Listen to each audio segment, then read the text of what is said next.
In 1845, two massive British ships, HMS Erebus and HMS Terror, set sail from England carrying 129 men. Their mission? To find the legendary Northwest Passage, a hidden route through the Arctic that would connect the Atlantic and Pacific Oceans. They were never seen alive again. The vanishing led by Sir John Franklin, the expedition was well prepared, at least they thought so. The ships were state-of-the-art for their time, equipped with iron hulls to withstand the ice and even early steam engines. They carried 3 years' worth of food, including thousands of tin cans, a new preservation method at the time. For the first year, things seemed fine. The last known sighting was in July 1845, when a whaling ship saw the two vessels off the coast of Greenland. After that, silence. Years passed, no letters, no survivors, just the howling Arctic wind. The rescue missions. The British government sent multiple search parties. They found nothing. No ships, no bodies, just an endless frozen wasteland. It wasn't until 1850 that searchers found the first clues. 3 graves on a desolate island. The bodies were still intact, preserved by the ice. The headstones showed the men had died in 1846, just a year after setting sail.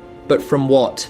Then, in 1859, a breakthrough, a single handwritten note was found under a rock on King William Island. It revealed that in 1846, the ships became trapped in ice. The crew waited almost 2 years for the ice to melt, but it never did. Franklin himself died in June 1847, and by April 1848, the survivors, now only 105 men, decided to abandon the ships and march south towards civilization. They never made it. The horrifying truth.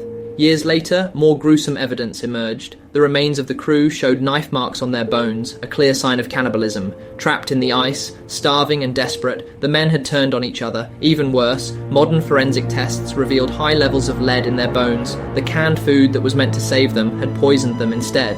The solder used to seal the cans contained toxic lead, which slowly drove them mad. Imagine being in the Arctic, trapped, cold, starving, while your own mind starts slipping into madness. The ghost ships return.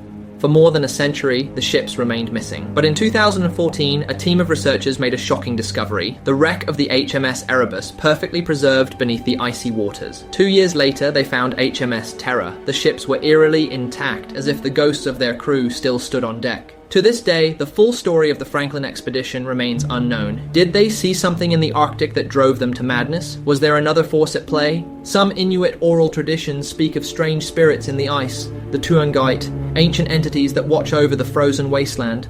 Perhaps the Franklin men weren't alone out there after all. Would you dare to step aboard the HMS Terror today? Let me know in the comments, if you still believe in ghosts.